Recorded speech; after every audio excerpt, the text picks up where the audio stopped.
नमस्कार दोस्तों, स्वागत है आप लोगों का रोशन सर स्टडी पॉइंट पे। और आज की इस वीडियो में हम 12th क्लास हिस्ट्री का जो पहला चैप्टर है जिसका नाम है ईंटें मन के तथा अस्थियां, उसको समझने वाले हैं। इस चैप्टर पे ऑलरेडी 4 वीडियो बना चुका हूँ। अगर अभी तक आप लोगों ने उन वीडियो को नहीं देखा है तो एक बार जरूर वॉच कर ले, लिंक आपको डिस्क्रिप्शन बॉक्स में मिल जाएगा। आज की इस वीडियो में हम बात करने वाले हैं हड़प्पा सभ्यता की खोज का क्या इतिहास रहा है। देखिए दोस्तों, इस टॉपिक को पूरी तरीके से एनसीईआरटी के अकॉर्डिंग ही तैयार किया हूँ मैं, एनसीईआरटी से बाहर कुछ नहीं बताया हूँ, ठीक है।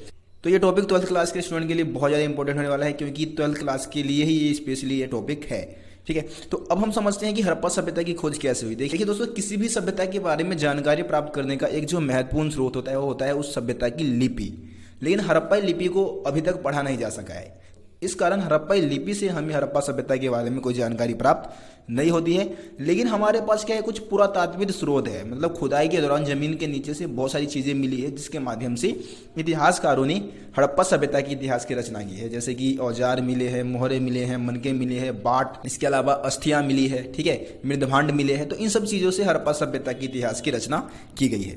अब यहाँ पे हम कुछ विद्वानों की बात कर लेते हैं। कुछ ऐसे पुरातात्विक है जिन्होंने हड़प्पा सभ्यता की खोज में अपना योगदान दिया, जिसमें हम सबसे पहले बात करते हैं कनिंघम की। देखिए दोस्तों, जनरल कनिंघम की अगर हम बात करें तो जनरल कनिंघम जो थे वो भारतीय पुरातात्विक सर्वेक्षण के पहले डायरेक्टर जनरल थे और इनको भारतीय पुरातत्व का पिता भी माना जाता है। इसके अलावा इन्होंने भारतीय इतिहास के बारे में जानकारी प्राप्त करने के लिए या फिर भारतीय नगरों के बारे में, भारतीय प्राचीन इतिहास के बारे में जानकारी प्राप्त करने के लिए इन्होंने 2 स्रोत का इस्तेमाल किया था। इन्होंने सबसे पहले प्राचीन भारत के जितने भी अभिलेख थे उनको संग्रहण करना शुरू कर दिया, उनको इकट्ठा करना शुरू किया।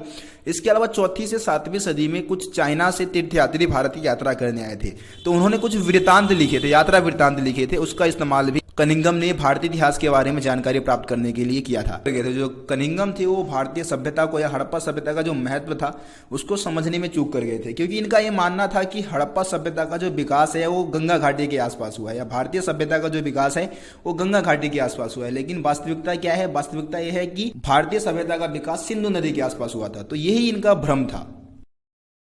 गाइस, अब हम बात करते हैं जॉन मार्शल की। देखिए दोस्तों, जॉन मार्शल का भारतीय इतिहास में एक विशेष योगदान है।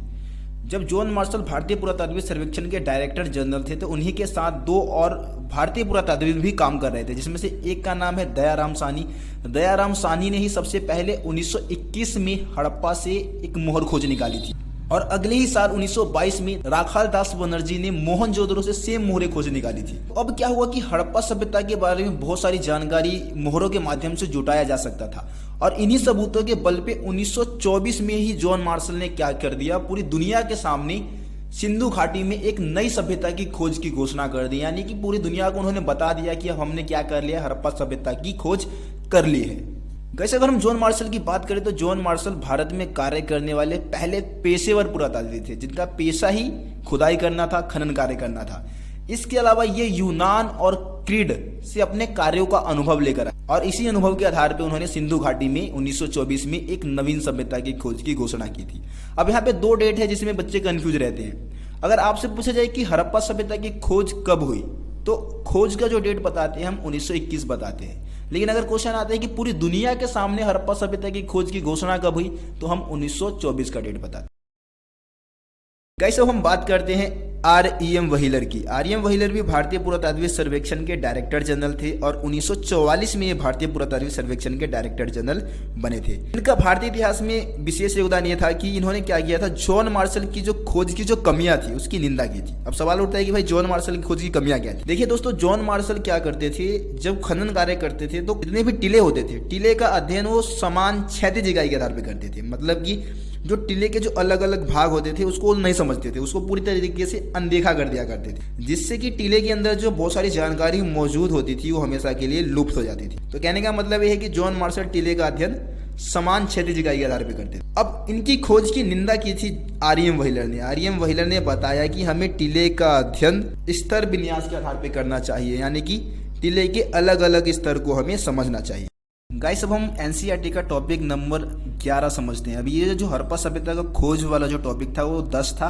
अब हम 11वें टॉपिक की बात करते हैं, जिसको अधिकतर यूट्यूब पे जितने भी चैनल वाले हैं वो नहीं समझाते हैं। तो इसमें हम समझने वाले हैं कि इतिहासकार अतीत का निर्माण कैसे करते हैं। इस ये टॉपिक का नाम है अतीत को जोड़कर पूरा करने की समस्या। इसमें ये समझाया गया है कि इतिहासकार आखिरकार इतिहास की रचना कैसे करते हैं। देखिए दोस्तों, इतिहासकार इतिहास की रचना करने के लिए क्या करते हैं, खनन कार्य करते हैं। और खनन कार्य करके खुदाई के दौरान जमीन के नीचे से जो बहुत सारी पूरा वस्तुएं मिलती है उसके माध्यम से वो क्या करते हैं, इतिहास की रचना करते हैं। तो सबसे पहली चीज क्या करते हैं इतिहासकार, पूरा वस्तुओं को प्राप्त कर। अब पूरा वस्तुओं को जब प्राप्त कर लिया उसके बाद क्या करेंगे, खोज का वर्गीकरण करते हैं। खोज के वर्गीकरण में बहुत सारी चीजें देखा जाता है। ये देखा जाता है कि भाई कोई भी वस्तु जो है क्या है, धातु है, औजार है, अस्थियां है, पत्थर है, आभूषण है, क्या है। उसके बाद पता करते हैं कि भाई उस वस्तु का उपयोग क्या रहा। अब उपयोग का पता लगाने के लिए क्या करते हैं, कोई भी पुरानी वस्तु मिली है उसकी तुलना आज के समय की वस्तुओं के साथ करेंगे। जैसे कि यार हम गहने की बात करते हैं, मनके की बात कर सकते हैं, तो मनके भी हड़प्पावासी क्या करते थे, गले में पहनने के लिए ही करते थे। और अभी भी मनकों का इस्तेमाल किस लिए होता है, गलों में पहनने के लिए होता है। तो इस तरीके से क्या करते हैं, वस्तुओं का उपयोग करते हैं। इसके अलावा आखिर में पता लगाते हैं कि यार कोई भी वस्तु कहाँ से मिली है। इतिहासकार ये देखने की कोशिश करते हैं कि यार कोई भी वस्तु नाली के अंदर मिली, या घर के बीचों बीच मिली, या फिर आंगन में मिली, या फिर छत पे मिली। इन सब चीजों का भी पता लगाते हैं। उसके बाद फिर इतिहासकार किसी भी वस्तु का प्रयोग इतिहास की रचना के लिए करते हैं। तो गाइस इस तरीके से इतिहासकार इतिहास की रचना करते हैं। अब हम इस चैप्टर के आखिरी टॉपिक की बात करते हैं, जिसमें हम बात करने वाले हड़प्पावासियों की धार्मिक विशेषता की। क्या हड़प्पावासी किसी देवी देवताओं की पूजा पाठ करते थे, उसकी हम बात करने वाले हैं इसमें। तो देखिए दोस्तों, साक्ष्य के रूप में हमें एक पत्थर की मूर्ति मिली है जिसको इतिहासकारों ने मातृदेवी की संज्ञा दी है। अब इससे पता लगता है कि ये हड़प्पावासी मातृदेवी की पूजा करते थे। अब आप इस मूर्ति को देख सकते हो जो कि बिल्कुल आभूषणों से लदी हुई है और एक स्त्री की मूर्ति है जिसको इतिहासकारों ने किसकी संज्ञा दी, मातृदेवी की। इसके अलावा दूसरा पॉइंट हम बता सकते हैं कि एक मोहर पे क्या दिखाया गया है, एक व्यक्ति को आलथी पालथी मारे हुए दिखाया गया है और उसके चारों तरफ बहुत सारे जानवरों ने, गेंडे ने, बैल ने, हाथी ने और भी दूसरे जानवरों ने क्या कर रखा है, घेरा लगा रखा है। और इसको इतिहासकारों ने आर्ध्य शिव की संज्ञा दी है, यानी कि शिव की भी पूजा हड़प्पावासी करते। गाइस इसके अलावा हम तीसरा पॉइंट बता सकते हैं प्रकृति की पूजा। देखिए दोस्तों, हड़प्पावासी पेड़ पौधों की पूजा भी करते थे, यानी कि प्रकृति की पूजा भी करते थे। अब क्या हुआ, बहुत सारे मोहरों पे एक पीपल के पेड़ को दिखाया गया है जिसमें धागा वगैरह लपेटे हुए दिखाया गया है। इससे पता लगता है कि प्रकृति की पूजा भी हड़प्पावासी करते थे। लास्ट में हम बता सकते हैं शिवलिंग की पूजा। देखिए दोस्तों, शिवलिंग की पूजा भी हड़प्पावासी करते थे। खुदाई के दौरान बहुत सारे शिवलिंग के साक्ष्य भी प्राप्त हुए हैं और सबसे पुराना जो शिवलिंग है वो लगभग 5000 ईसा पूर्व के आसपास का है, जो इस बात को दर्शाता है कि हड़प्पावासी शिव की भी पूजा करते। तो गाइस इसमें 4 ही पॉइंट है। मैं उम्मीद करता हूं आप लोगों को आज की वीडियो का जो टॉपिक है वो समझ में आ गया होगा। दोस्तों अब चैप्टर खत्म हो गया। अब इस चैप्टर के ऊपर 50 MCQ क्वेश्चंस का वीडियो लेकर आने वाला हूं। 50 MCQ क्वेश्चन को मैं आप लोगों को समझाने वाला हूं। तो यार चैनल को जल्दी से सब्सक्राइब कर लीजिए और बेल आइकन को प्रेस कर दीजिए ताकि मेरे चैनल पे आने वाली हर एक नोटिफिकेशन आप तक पहुंच सके। चलिए दोस्तों, मिलते हैं फिर अगले वीडियो में 50 MCQ क्वेश्चंस के साथ।